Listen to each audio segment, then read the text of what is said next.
এই ধৃতরাষ্ট্রকে তিনি বললেন যে তোমার আমি চক্ষু দান করছি, তুমি যুদ্ধ দেখতে পাবে। তখন উনি নিতে রাজি হলেন না, বললেন না, আমি জানি আমার সন্তানেরা একে একে হত্যা করা হবে, একে একে সবাই মারা যাবে, সেই দৃশ্য আমি দেখতে পাবো না। তখন তিনি তার সঙ্গে ছিলেন সঞ্জয়কে চক্ষু দান করলেন এবং বললেন তুমি সমস্ত কিছু দেখতে পাবে, এমনকি ঘরের মধ্যে কে কি করছে তাও দেখতে পাবে, এবং যুদ্ধক্ষেত্রে কে কি ভাবছে, কে কোটা অস্ত্র ছাড়ছে, কিভাবে ছাড়ছে, সব তুমি দেখতে পাবে। তুমি দেখে দেখে ধৃতরাষ্ট্রকে বলবে। এই বলে যখন ব্যাসদেব চলে গেছেন, চলে যাওয়ার পর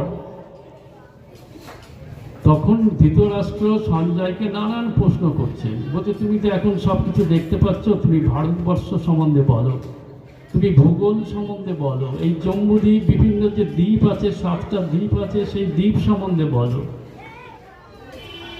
ঘটনাক্রমে মজার ব্যাপার হলো, এই সঞ্জয়ের কাছ থেকে কথা শুনতে শুনতে 10 দিন কেটে গেছে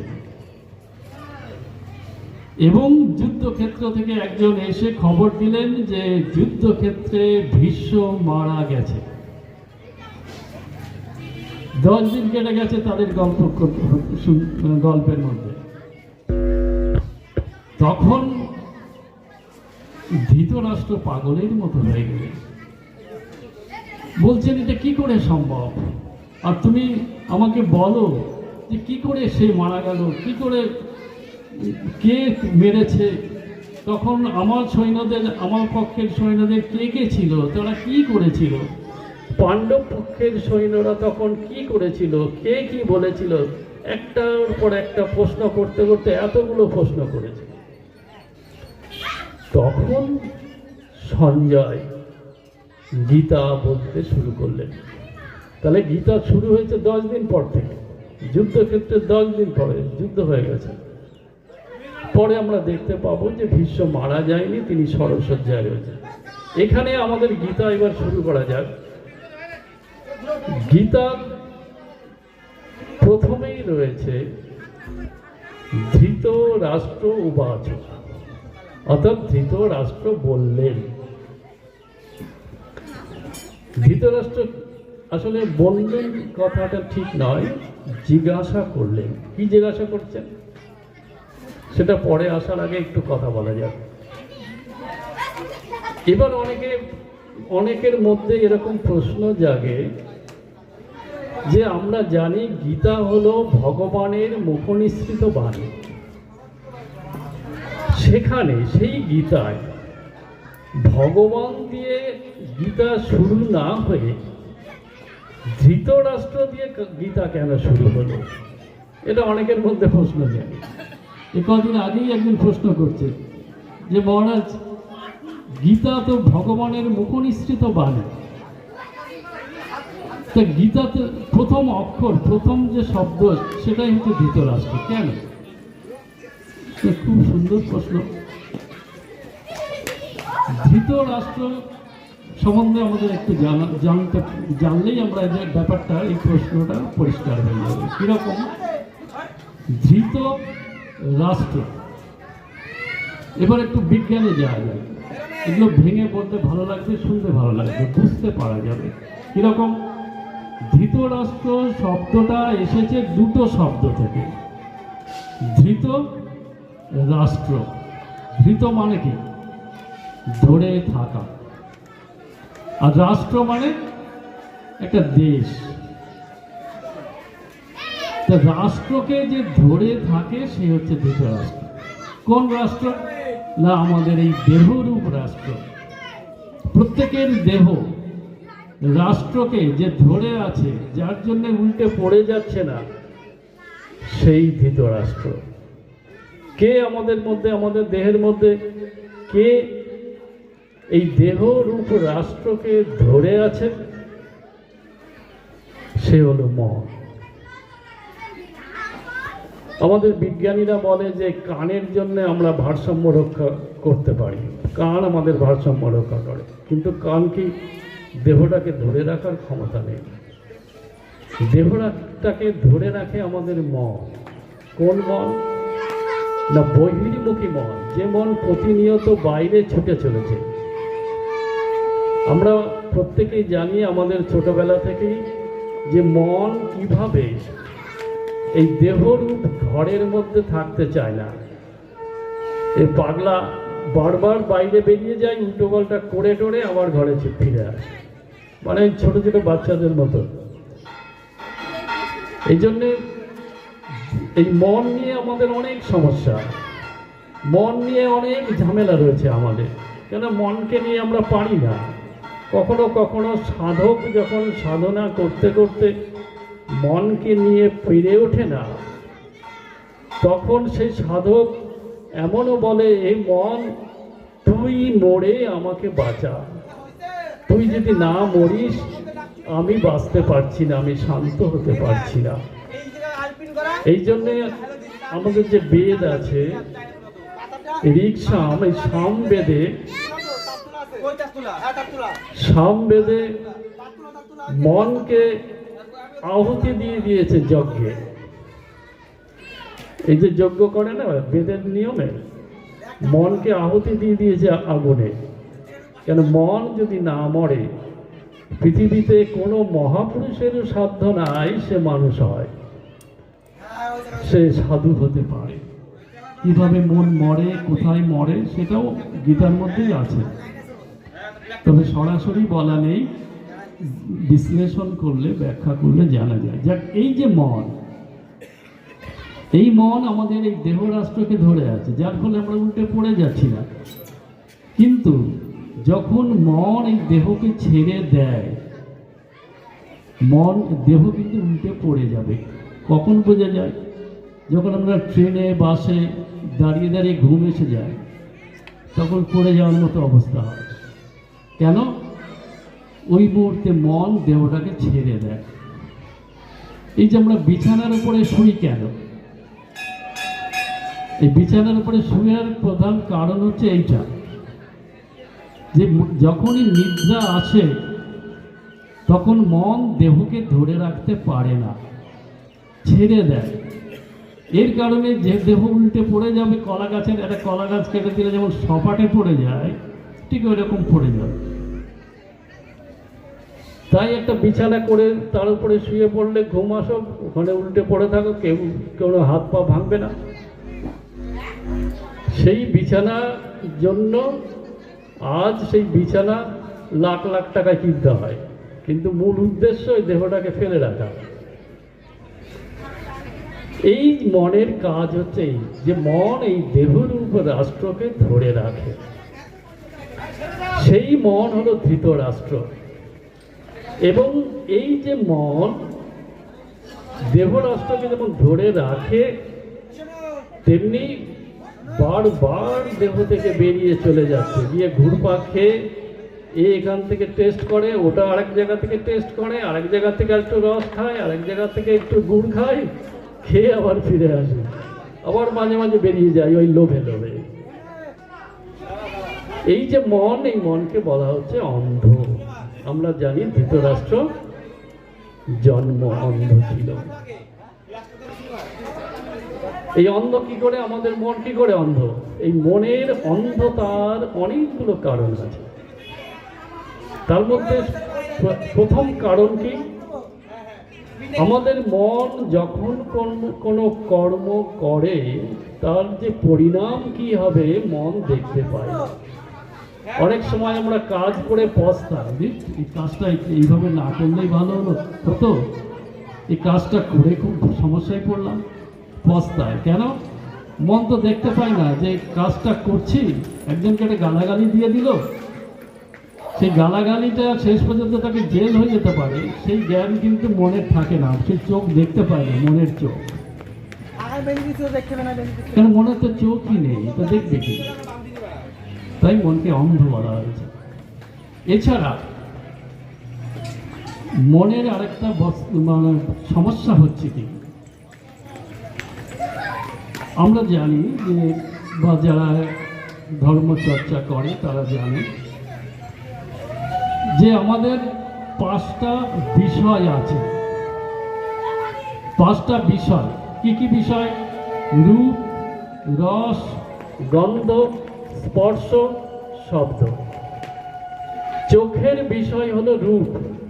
চোখ যা দেখে তা কি? রূপ।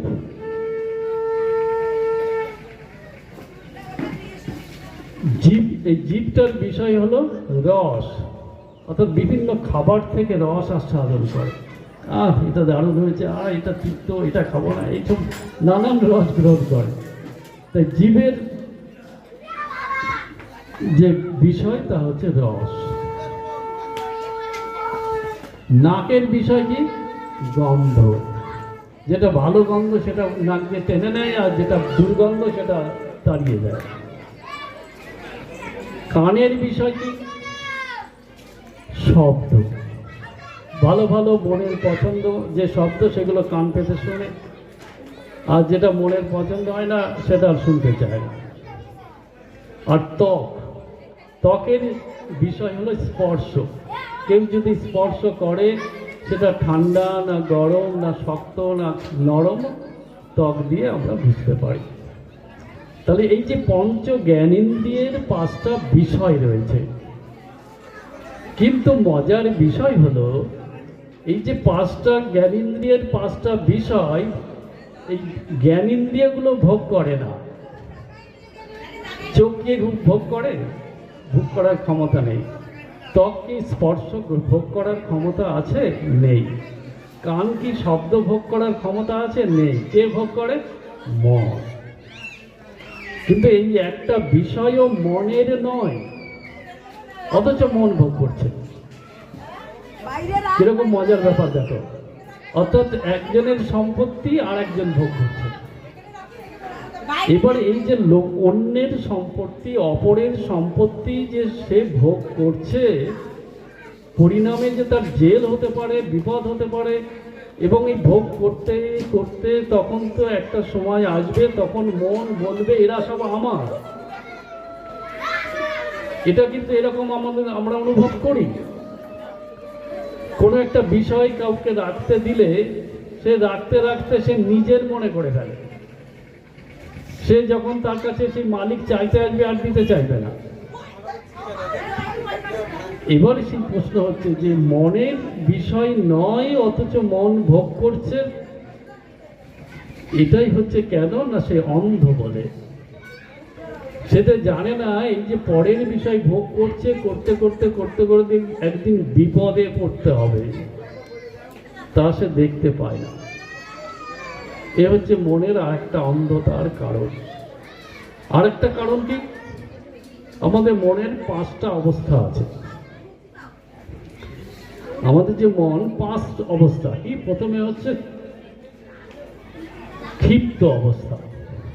প্রতিনিয়ত মন এটা চাই, সেটা চাই, এটা নেবো, ওটা নেবো, কোনটা হলে ভালো হয়, কোনটা পেলে আরো সুন্দর হয়, এই পিছনে প্রতিনিয়ত ছুটে বেড়াচ্ছে।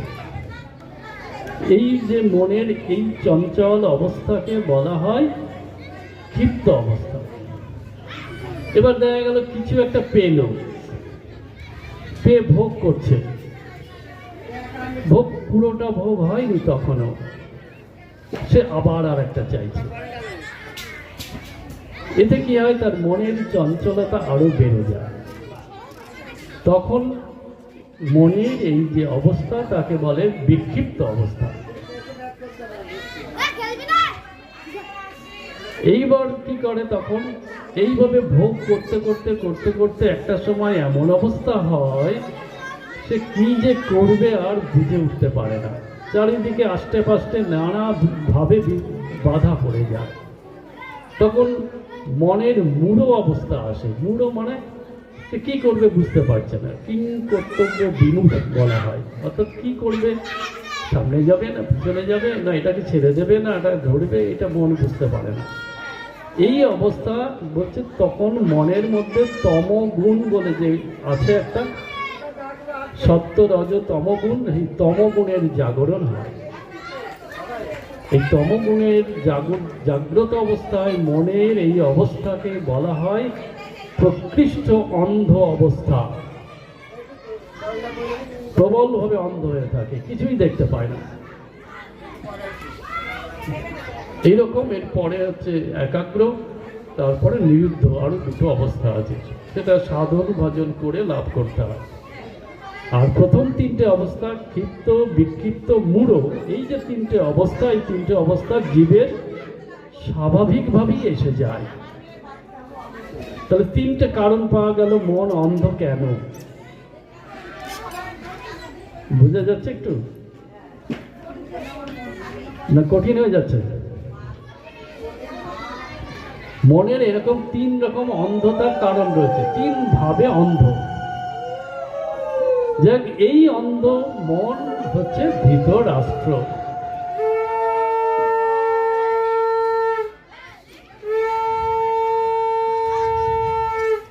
এবার কথা হলো, এই যে ধৃতরাষ্ট্র কার সঙ্গে বিবাহ হয়েছিল? না গান্ধারীর সঙ্গে। গান্ধারীর আবার কি ছিল? তার চোখ ছিল, কিন্তু স্বামী দেখতে পায় না, তাই সেও দেখবে না।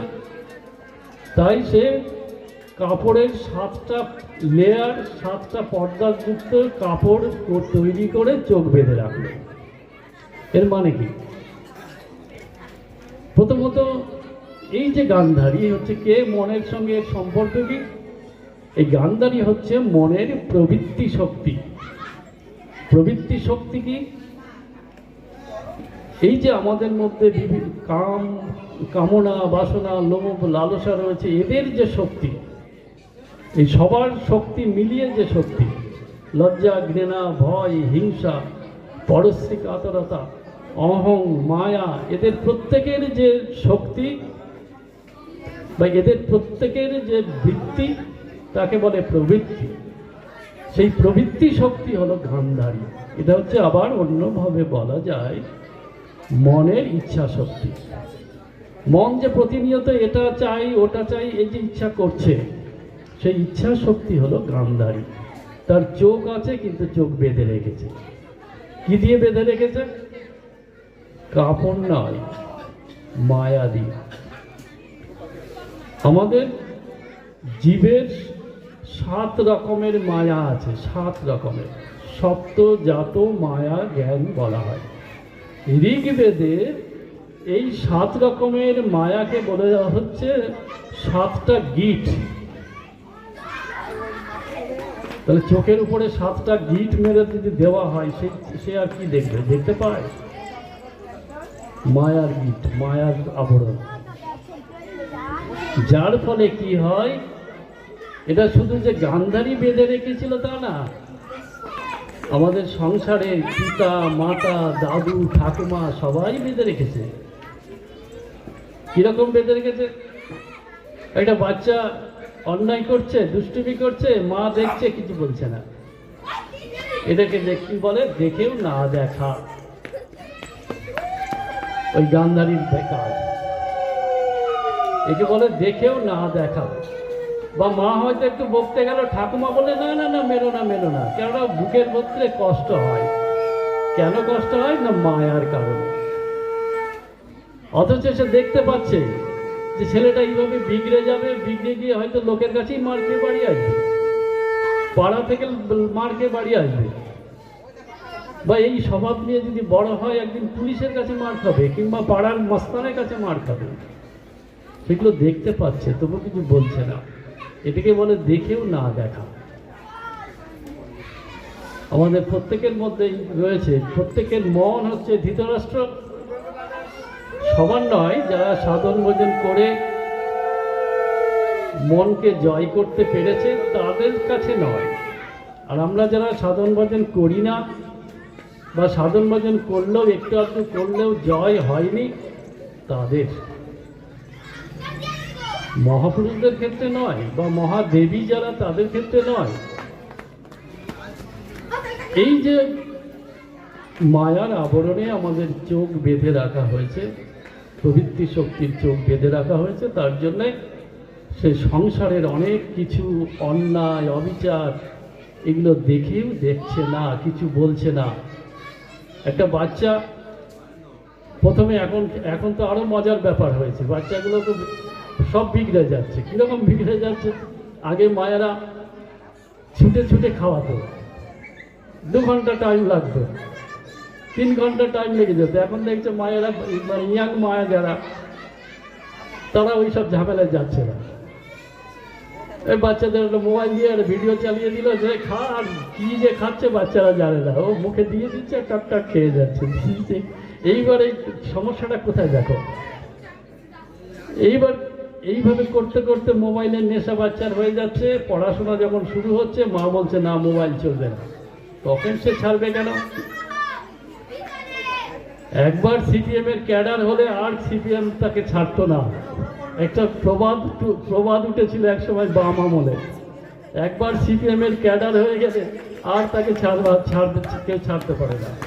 তার আগে ছিল ডাকাত দলে কেউ যদি যায়, ঢোকে, সেই ডাকাত দল থেকে আর বেরোতে পারে না।